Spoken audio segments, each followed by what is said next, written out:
સામગ્રી ભલે સરખી હોય પરંતુ બનાવવાની રીતમાં જો બદલાવ લાવીએ અથવા તો બનાવવાવાળાના હાથમાં ફરક આવે તો ચોક્કસ વાનગીના ટેસ્ટમાં ફરક આવે જ છે. સુપર સહેલિયાથી હું નિપા સ્વાગત કરું છું મારા કિચનમાં. આજે આપણે મકાઈની સરસ મજાની રેસીપી બનાવવા જઈ રહ્યા છે.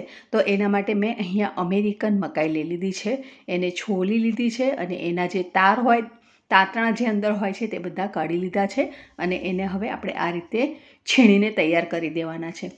લગભગ આપણે નાનાથી મીડિયમ સાઇઝના એવા 2 મકાઈ લેવાના છે અને એને છીણી લેવાના છે અને છીણીને આપણે મેઝર કપનો 1 કપ થાય એટલું આપણે છીણ તૈયાર કરી લેવાનું છે.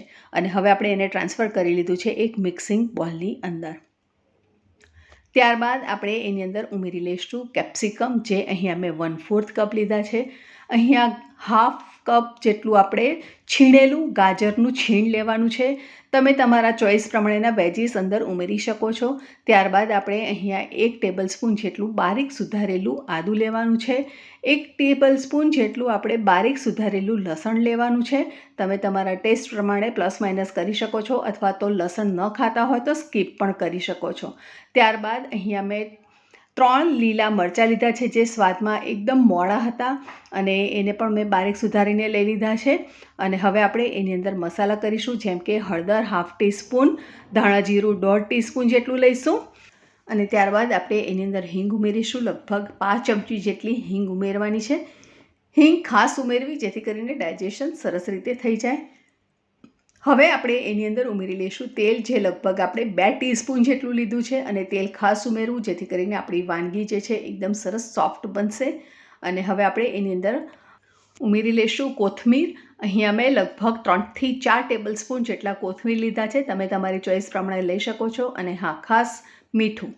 તો અહીંયા આપણે 1 ટીસ્પૂન જેટલું મીઠું ઉમેરવાનું છે અને બધી વસ્તુઓને સારી રીતે મિક્સ કરી લેવાની છે. મીઠું ઉમેર્યું છે જેથી કરીને વેજીસમાંથી મોઇશ્ચર છૂટું પડશે અને એ મોઇશ્ચર છૂટું પડે એની અંદર જ આપણે બધો લોટ બાંધીને તૈયાર કરવાનો છે. બિલકુલ એક્સ્ટ્રા પાણી લેવાનું નથી, એની ખાસ ધ્યાન રાખવાનું છે. તો અહીંયા આપણે થોડો લીંબુનો રસ પણ ઉમેરી લઈશું. તો લગભગ અહીંયા 1 ટેબલસ્પૂન જેટલો લીંબુનો રસ મેં ઉમેરી લીધો છે, અથવા તો એક મીડિયમ સાઇઝનું લીંબુ આખું મેં અહીંયા લઈ લીધું છે. ત્યારબાદ આપણે એની અંદર ખાંડ ઉમેરી લઈશું, લગભગ 1 થી 1.5 ટેબલસ્પૂન, અથવા તો તમને ન ગમે તો તમે એને સ્કીપ પણ કરી શકો છો. પણ ગુજરાતીઓ હોઈએ એટલે ખટાશ અને ગળપણ વાનગીમાં તો આગળ પડતું હોય તો જ આપણને ભાવતું હોય છે.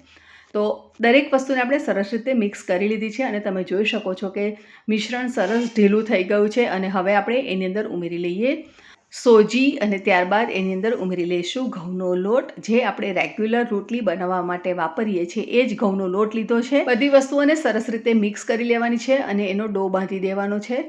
અને બિલકુલ પાણીનો ઉપયોગ નથી કરવાનો, તે વાતનું ખાસ ધ્યાન તમારે રાખવાનું છે. હવે અહીંયા મેં ઘઉંનો લોટ ઉમેર્યો છે, એની જગ્યાએ તમે જુવારનો લોટ પણ વાપરી શકો છો, જેથી કરીને એકદમ હેલ્ધી બની જાય. બધું સરસ રીતે મિક્સ થઈ જાય એટલે આપણે એક ગ્રીસ કરેલી પ્લેટની અંદર સરસ રીતે એને આપણે સ્પ્રેડ કરી દઈશું. અને ઇવનલી એને સરસ સ્પ્રેડ કર્યા બાદ આપણે ઓલરેડી ગરમ પાણી કરવા માટે મૂકી દીધું છે ઢોકળાના કુકરમાં.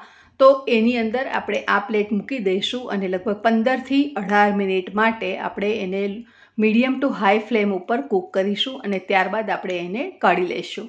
થોડું ઠંડુ પડે ત્યારબાદ જ આપણે એને પીસીસ કરીશું, જેથી કરીને આપણા જે પીસીસ છે એ સરસ રીતે કપાય. અને ઊભા કટ મૂક્યા પછી આપણે મિડલમાં ખાલી એક જ કટ મૂકીશું. અને આપણે આ રેસીપીના આ રીતે લાંબા પીસીસ રાખીને જ આ બનાવવાની છે અને એને આપણે નામ આપીશું કોર્ન સ્ટીક. તો આ રેસીપીને તમે આ રીતે બાફ્યા પછી એને ડીપ ફ્રાય પણ કરી શકો છો, અથવા તો તમે એને નોનસ્ટિક પર શેલો ફ્રાય પણ કરી શકો છો. આજે હું નોનસ્ટિક ઉપર બનાવી રહી છું, તો એના માટે મેં અહીંયા લગભગ 2 ટેબલસ્પૂન જેટલું તેલ લઈ લીધું છે. એની અંદર આપણે રાઈનો વઘાર કરવાનો છે, તો 1/2 ટીસ્પૂન જેટલી રાઈ અને 5 ચમચી જેટલી આપણે હિંગ ઉમેરી લઈશું. અને ત્યારબાદ આપણે એને સારી રીતે મિક્સ કરી લઈશું અને એની અંદર તલ ઉમેરી લઈશું.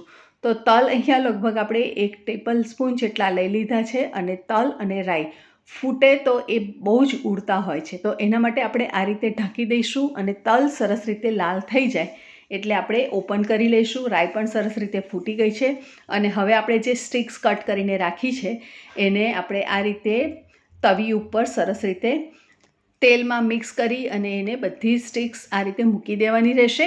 એક સાઈડ સરસ રીતે ગોલ્ડન કલર આવે એટલે આપણે એને પલટાવી દઈશું અને બીજી સાઈડ થવા દઈશું. તો બીજી સાઈડ પણ સરસ ગોલ્ડન કલર આવી જાય એટલે આપણે એને ફરીથી ચેક કરી લેવાનું અને તમને જેવો ગોલ્ડન કલર જોઈએ, વધારે કડક જોઈએ તો થોડું વધારે વાર થવા દેવાનું અને બંને બાજુએ સરસ રીતે ગોલ્ડન કલર આ રીતે શેકાઈ જાય એટલે આપણે એને તવી ઉપરથી ઉતારી લઈશું અને આ ગરમા ગરમ સ્ટિકને આપણે કોથમીર ફુદીનાની ચટણી સાથે સર્વ કરીશું. તો ફ્રેન્ડ્સ, આ વિડીયો કેવો લાગ્યો ચોક્કસ કોમેન્ટ બોક્સમાં લખીને જણાવો. વિડીયો ગમ્યો હોય તો લાઇક કરો, ચેનલને સબસ્ક્રાઇબ કરી બાજુમાં આવેલા બેલ આઇકોન પ્રેસ કરો, સાથે ઓલ નોટિફિકેશન બટન પ્રેસ કરો જેથી કરીને તમને નવા નોટિફિકેશન જલ્દીથી મળી જાય. અને હા ફ્રેન્ડ્સ, બટન લાઇક કર્યા પછી તમને નીચે હાઈપ આવશે તો હાઈપ બટન પર તમે ક્લિક કરજો જેથી કરીને અમને વધારેમાં વધારે પોઈન્ટ્સ મળી શકે. હા, છેલ્લે કોથમીરથી ગાર્નિશ કરવાનું તો કેમ ભૂલાય. ફરી મળીશું નવી સહેલી સાથે, નવી રેસિપી સાથે. ત્યાં સુધી આવજો. Stay safe, stay healthy, keep watching.